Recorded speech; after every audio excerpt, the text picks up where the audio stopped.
अभी हम राहु मुख का विचार करेंगे। राहु मुख यानी वास्तु पुरुष का मुख किस तरह है और हमें खनन कहां से करना है, वो हम आगे देखेंगे। हमने कलश में पूजा कर ली, गणपति जी का आह्वान किया, सबका आह्वान कर लिया।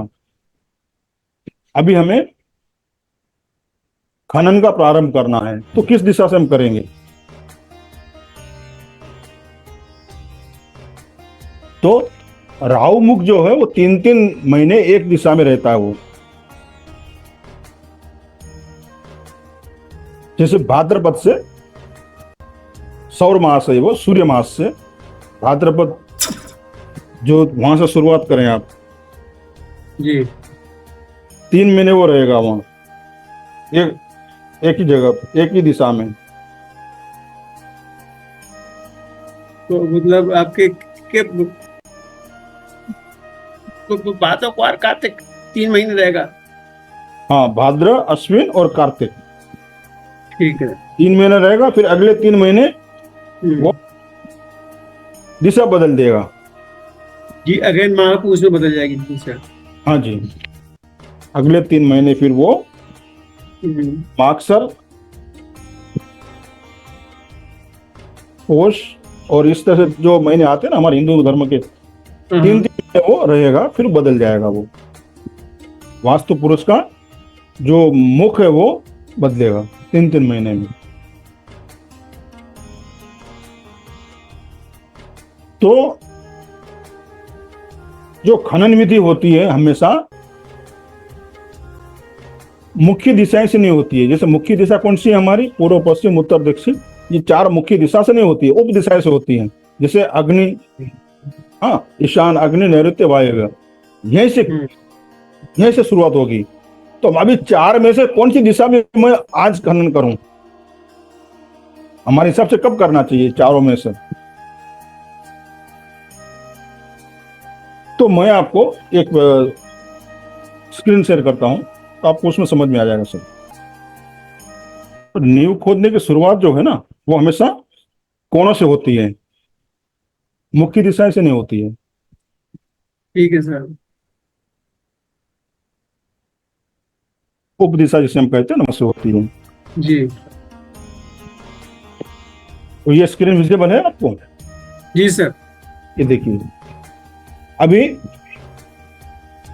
ये सूर्य जो है सिंह, कन्या और तुला, ये 3 राशि में होता है ना, तब ये वास्तु पुरुष सर्प आकार के यहाँ लेटे हुए हैं। ये हमने इस तरह से हम देखेंगे अभी यहाँ वास्तु पुरुष जो है सर्पाकार पूरे भूखंड में इस तरह से लेटे हैं। तो उनका सर ईशान में रहेगा इस समय। सिंह, कन्या और तुला राशि में जब सूर्य होता है तब यहाँ रहेगा। जैसे हमने कहा 3 मास सूर्य मास, तो सूर्य जब ये 3 राशि में होगा तब, तो यहाँ कौन सा महीना आया था? पहला भाद्रपद से 3 महीने लिए ना हमने। तो अंग्रेजी महीने में क्या होगा? करीबन 16 अगस्त से 15 नवंबर तक यहाँ रहेगा। आप लिखना चाहे तो लिख सकते हैं। हमने भाद्रपद से अश्विन ये 3 महीने लिए ना हमारे जी सर। तो 16 सितंबर से हिंदू कैलेंडर से, उसी का आप इंग्लिश उसमें देखोगे अंग्रेजी महीनों में, तो यहाँ पे जो है ना 3 महीने यहाँ रहेगा। अंदर 16 अगस्त से 15 नवंबर, कितना हो गया?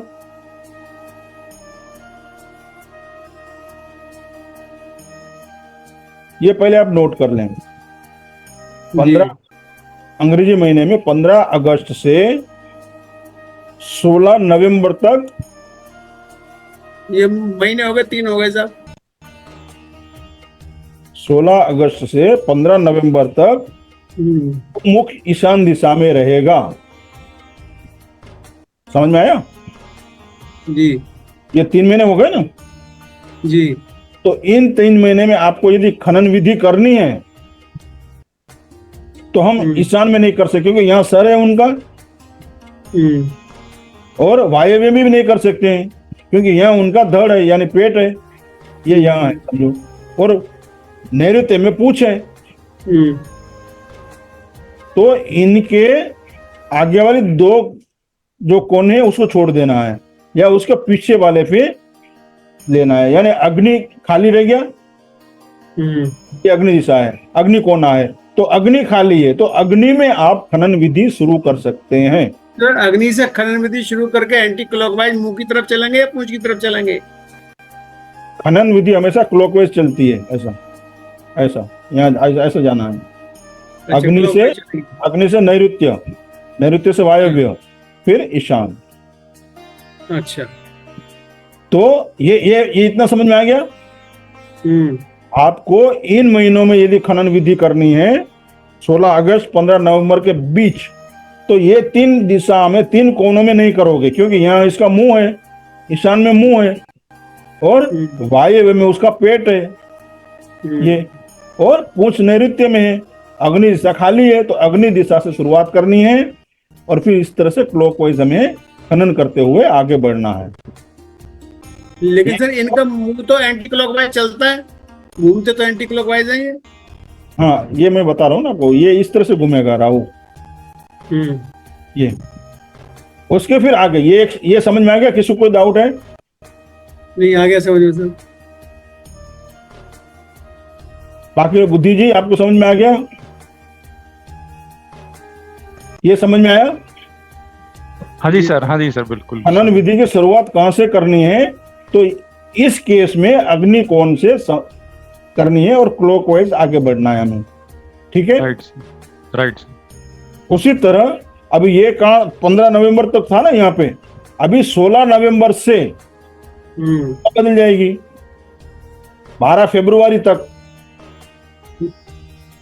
यहाँ आएगा, यहाँ पर सॉरी, यहाँ पर इधर, ये अभी इधर आएगा ना, ये जो है ना इस तरह से उल्टा घूमेगा, ऐसा यहाँ मुख आएगा, एंटी क्लॉकवाइज चलेगा ये। हाँ, तो वायव्य में इसका सर आ जाएगा फिर ये 3 महीने, 16 नवंबर से 12 फरवरी तक वायव्य में इसका मुख रहेगा, नैऋत्य में उसका पेट या धड़ रहेगा, और पूंछ रहेगी अग्नि में। तो आप ईशान से शुरुआत करें, ईशान से अग्नि, नैऋत्य और वायव्य, इस तरह से आपको खनन विधि करनी है। समझ में आया? ये टाइम लिख लेना। शास्त्रों में तो हमारे जो महीने हैं ना वो लिखे हैं उनका और राशियां लिखी हैं। जैसे वृश्चिक, धनु, मकर में सूर्य होगा तो वायव्य में उसका मुख होगा राहु का, पूंछ उसकी होगी अग्नि में, तो ईशान कोना जो है वो रिक्त होगा, वहां से आप शुरुआत करें क्लॉकवाइज अग्नि, नैऋत्य और वायव्य की ओर खनन करते करते आगे बढ़ें। अब और आगे बढ़े सर। इन महीनों में तो हो गया, जिस दिन हम करेंगे उसमें भी वो देखेंगे लग्न कौन सी चल रही है। इन्हीं महीनों की लग्न होनी चाहिए, वृश्चिक लग्न हो, धनु लग्न हो, मकर लग्न में ही करेंगे क्या? नहीं, जो भी आपका लग्न आता है ना, उस समय जब आपको करना है, लग्न आता है वो देख लो आप पहले, फिर किस राशि में भी सूर्य है वो देख लो, तो आपको समझ में आ जाएगा। कि या तो फिर इंग्लिश महीना डायरेक्ट लिख लो सीधा। ठीक है, नहीं ये तो देख लिया हमने महीना। अब जिस दिन हम कर रहे हैं, जो समय देख रहे हैं, वो भी लग्न का समय यही होगा, वृश्चिक, धनु, मकर लग्न में ही करेंगे या वो अलग रहेगा? उस दिन का जो लग्न आएगा वो देखना होता है, लग्न बल देखना होता है उस दिन का। अच्छा, जब आप करोगे ना उस दिन की कुंडली बनेगी राकेश जी। अच्छा, फिर उसमें देखा जाएगा लग्न बल, तारा बल, नक्षत्र बल, सब उसमें देखा जाएगा उस दिन। अच्छा। अभी उससे आगे बढ़े, चौथा जो है वो कुंभ, मीन और मेष में सूर्य है, तो फिर ऐसे फिर आगे बढ़ेगा ना। अभी यहाँ था ना, तो यहाँ से फिर ऐसा आगे बढ़ेगा, 3 महीने इधर रहेगा ना अभी मुख नैऋत्य में। तो 13 फरवरी से, यहाँ 12 फरवरी खत्म हुआ ना, आगे यहाँ 13 फरवरी से 14 मई तक, यहाँ पर 13 फरवरी से 14 मई तक 3 महीने राहु मुख नैऋत्य में रहेगा। तो यहाँ मुख है, अग्नि में उसकी धड़ या पेट है, और ईशान में पूंछ है, तो रिक्त स्थान कौन सा रहा? वायव्य। तो आप वायव्य से शुरुआत करेंगे क्लॉकवाइज, इस तरह से वायव्य से जाएंगे ईशान की तरफ, ईशान से फिर अग्नि की तरफ, अग्नि से फिर नैऋत्य, और फिर इस तरह से आप शुरुआत करेंगे। अगर सर एंटी क्लॉकवाइज खोल दिया तो क्या नुकसान पड़ेगा सर? क्या नुकसान पड़ेगा? हाँ, आप करके देखें, प्रैक्टिकल तो समझ में आ जाएगा। शास्त्रों में तो लिखा नहीं है नुकसान होगा, ये बताया है। एंटी क्लॉकवाइज आप खोद के जाते हो तो कोई ना कोई अड़चने आती रहती हैं, आप कंस्ट्रक्शन करोगे उसी में। और एक्चुअली ये प्रैक्टिकल करने ऐसा है, ऐसा होता है या नहीं वो देखना है। वो भी आप करके देखेंगे तो भी समझ में आएगा। शास्त्रों में तो लिखा है, तो हम प्रैक्टिकल भी करके देखें तो ऐसा होता है तो समझ में आएगा अच्छी तरह से। तो क्यों वो पूरा आपका सीक्वेंस बदल जाता है ना, तो स्ट्रगल आना शुरू हो जाता है। फिर जब आप प्रकृति से हम उल्टे चलते हैं ना, तो स्ट्रगल आएगा। पानी के बहाव से हम विपरीत जाएंगे तो जैसे हम कैसे दिक्कतें आती हैं, स्ट्रगल होता है ना, उस तरह से आप उससे आप उल्टे जाओगे। प्रकृति से हम उल्टे जाते हैं तो अवरोध आना निश्चित है, अवरोध आएगा कोई ना कोई, घर बनाने में या इस तरह से कोई ना कोई अवरोध आते रहेगा। अभी फिर उससे आगे यदि सूर्य वृष, मिथुन और कर्क में हो तो यहाँ अभी ये राहुमुख नैऋत्य में था ना, अभी 3 महीने बाद फिर अग्नि में आ जाएगा। अभी वो तो 15 मई से 16 अगस्त तक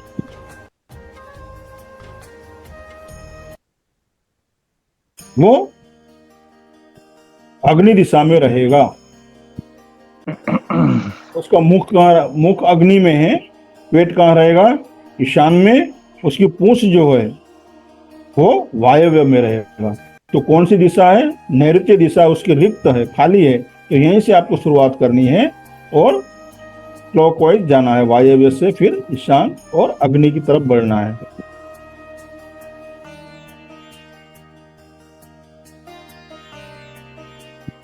ठीक है, समझ में आया? तो सर ये नींव उसी दिन खोदनी पड़ेगी, मुहूर्त वाले दिन? हाँ बिल्कुल, एक फावड़ा तो लगा दो घर मालिक। अच्छा, अब जैसे इस समय तो ऐसा प्रचलन होता है कि नींव खोद के पहले से रख ली और जहाँ जिस दिशा में पूजन करना है उधर पूजन कर लिया। नहीं नॉर्मल नहीं, ये चल रहा है। नहीं नहीं, वो नहीं होता है। ये कब से शुरुआत करनी है, उस पहला फावड़ा आपको कहाँ है, कब लगाना है, किस दिशा से लगाना है, जी। उसी का महत्व है सर। तो सब अगर जैसे किसी व्यक्ति ने आपके चारों तरफ की बाउंड्री उठाई हुई है, उस समय कोई नींव का पूजन नहीं किया है, अब अगर वो ऑफिस बनाना चाह रहा है या आगे काम शुरू करे तो उसमें नींव पूजन चल जाएगा? ऑफिस की नींव रखने में, गोदाम की नींव बनाने में? नहीं मैं समझा नहीं आपने। जैसे हमने कोई प्लॉट लिया, नींव उसकी बाउंड्री भर ली, हाँ ऊंची कर ली बाउंड्री। हमें हाँ नहीं पता था कि भूमि पूजन नींव भरने के समय, मतलब बाउंड्री हाँ लगाने के समय होना चाहिए। अब हम हाँ ऑफिस बना रहे हैं या कोई बिल्डिंग बना रहे हैं, गोडाउन बना रहे हैं, तो हाँ। उसका फिर उसका नींव पूजन कर लेंगे, क्या करेंगे? जब जाके वहां से सवार, हमारे गुजराती में कहावत है, तो वहां से अब शुरुआत करें, जो हो गया वो हो गया। अब उस जी समय आप वहां पूजा पाठ तो कर सकते हैं। उन्होंने जो नीचे जो भी प्लिंथ वगैरह भर ली है, जो भी है, जी उसमें ईशान में जाके आप थोड़ा साफ सफाई करके प्लॉट की, जी। फिर ईशान में आप जो पूजा पाठ हमने बताई वो आप कर सकते हैं, जैसे शास्त्रों में ठीक है, लिखा है ईशान ठीक में। है सर। हाँ, वास्तु ठीक पूजा है, आप कर सकते हैं वहाँ। ठीक है। उसके बाद मुहूर्त देखे, वहां से शुरुआत करें इस हिसाब से, जैसे आप खनन विधि कर रहे हैं ये मानो ना, हम्म। वहीं से फिर आप शुरुआत करें। कौन सा समय आ अच्छा। रहा है, कौन सा शुरुआत अभी आपको करनी है। उन्होंने तो करके छोड़ दिया और आपने ले लिया वो, हम्म। बन के 1 आध साल पड़ा भी हो, ऐसा ही मान के चले। नहीं नहीं, ओनर नहीं किया हो अगर ऐसा, जिसने जैसे नहीं, जिसने जिसे किया मालूम ही होगा नहीं। बना के रख दिया, पड़ा है 1 2 साल ऐसे पड़ा है, फिर आपने उसको परचेस किया। हम्म। हाँ, आपको तो मालूम नहीं है उसने कब बनाया या नहीं बनाया, कैसे बनाया, आपने उनसे लिया है। उसके नहीं, बाद हमने लिया नहीं है सर, हमने लिया नहीं है। जिसने बनाया उसने उसने बाउंड्री कर ली। अब वो अपनी बिल्डिंग बनवाना शुरू करता, बाउंड्री कर ली उसने पहले ही। हाँ और हाँ, तो उस समय कोई पूजा नहीं की उन्होंने। पूजा नहीं की तो जो गलती की है तो वो तो भुगतनी ही पड़ेगी। अच्छा। हाँ, बाकी अभी से उनको कहे ईशान में जाके साफ सफाई करके पूजा पाठ करवा ले, जो अभी हमने कही वो हिसाब से शास्त्रों में जो लिखा है वास्तु ठीक है पूजा सर। वहाँ करवाए। और हम्म। जो शुरुआत है वो किस दिशा से करनी है वो आपको मालूम है, वहां से करवा लीजिए। ठीक है सर। वो हिसाब से हो सकता है अभी सर, क्योंकि जो गलती हो चुकी है वो तो हो चुकी है। ठीक है सर। उसका जो परिणाम है वो तो भुगतना पड़ेगा, अच्छा हो या बुरा हो। हमने किया तो हमें ही भुगतना है ना सर। जी सर। भी यदि आपने कहा ना गलत जगह पे या गलत तरीके से किया तो क्या होगा, उसी तरह यदि राहु के सिर पे, राहु का जो सिर है उस स्थान पर यदि खनन की शुरुआत कर दी आपने या वहां पे आपने खनन कर दिया तो ग्रह स्वामी जो होता है स्वयं का विनाश होता है वहां। हम्म। सर पे शुरुआत करने से, सर से शुरुआत करने से, यदि जैसे कहा ना हमको तो कुछ या उनको कुछ मालूम नहीं था उन्होंने तो कर लिया, हम्म। बराबर है। तो परिणाम आप देखिएगा कि जैसे उनके सर से, सर के ऊपर कुछ वहीं से शुरुआत की है उन्होंने उस दिशा से ही, जी। तो स्वयं का नाश होता है, विनाश होता है, कष्ट होता है स्वयं को, जो ग्रह हम्म। स्वामी है उसे।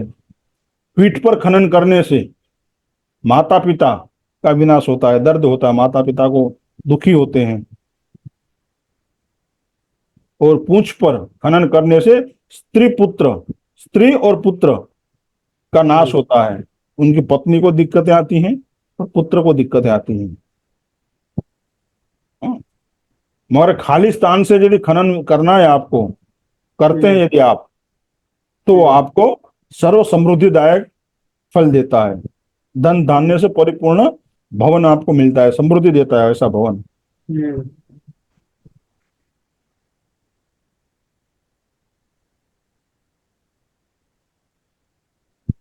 तो जैसे हमने अभी देखा कि जहां जहां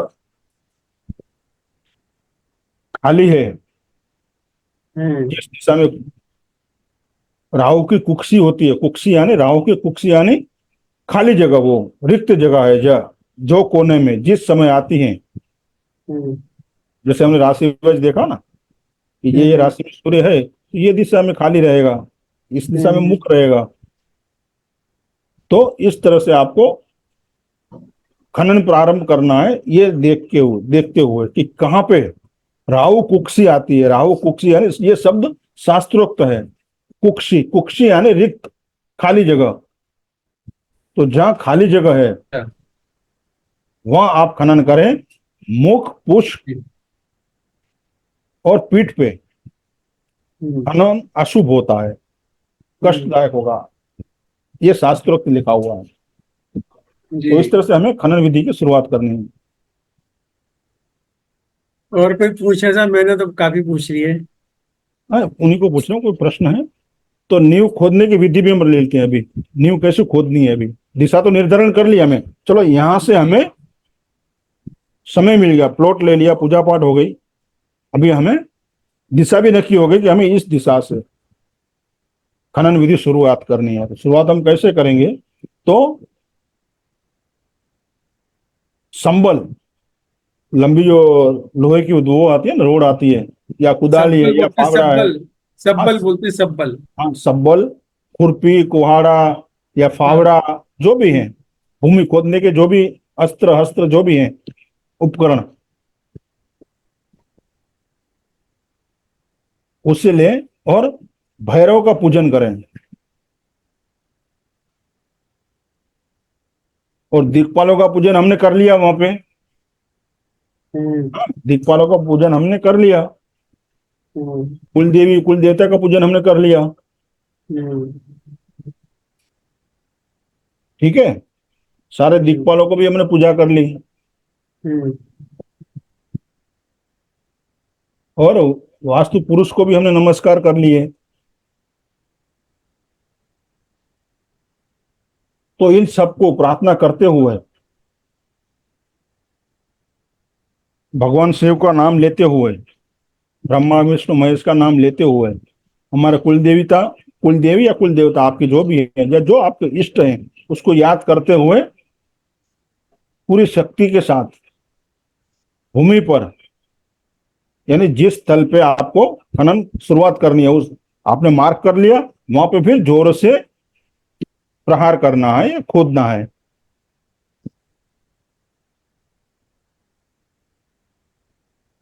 और इतना जोर से मारना है कि वो जो नोकीला होता है ना, शब्बल होता है या फावड़ा होता है, वो अंदर घुस जाना चाहिए, जितना हो सके उतना ज्यादा घुसे अंदर, उसे समा जाना, अंदर समा जाना चाहिए, हो सके उतना ज्यादा। तो सर शब्बल मारेगा कौन, मजदूर ही या करे स्वामी? गृह स्वामी मारे तो अच्छी बात है ना, या अच्छा। तो गृह स्वामी नहीं मार सकता ऐसी स्थिति में है तो जो मुख्य जो उसका कारीगर जो मेन जो होता है ना, जो वो मारे, उनको बुलाए। जी।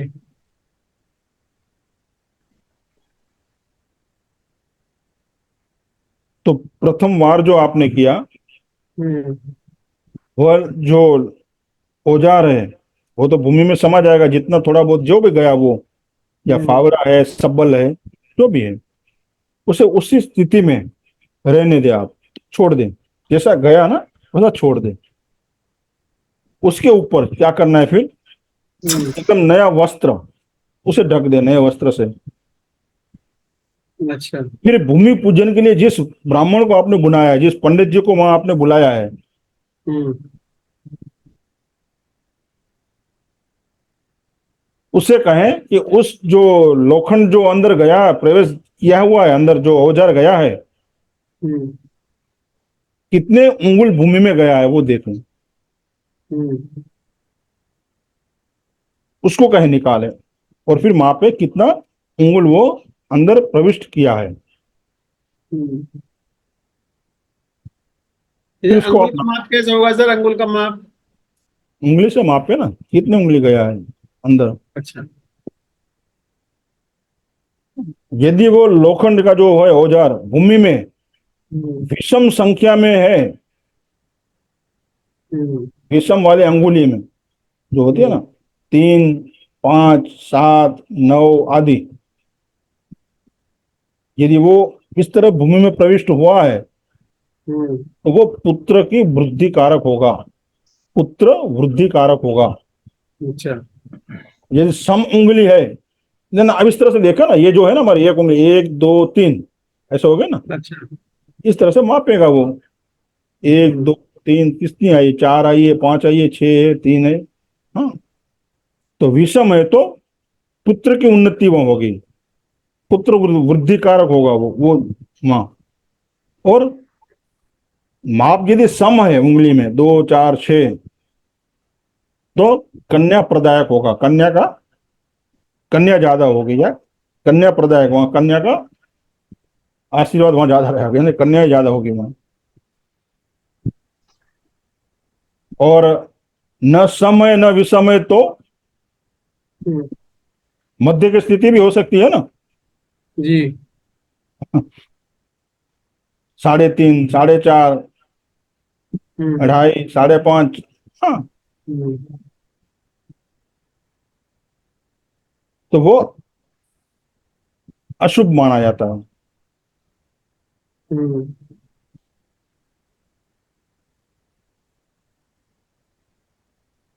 तो सर ये जो आपके पुत्र वृद्धि और कन्या वृद्धि, यानी उस घर में पुत्रों की पैदाइश ज्यादा होगी? जी जी बिल्कुल, ऐसा शास्त्रोक्त कहा है, पहले मापते थे, अभी तो ये विधि कोई करता नहीं है, मगर शास्त्रोक्त बताया गया है, इस तरह से आप देख सकते हैं। हाँ,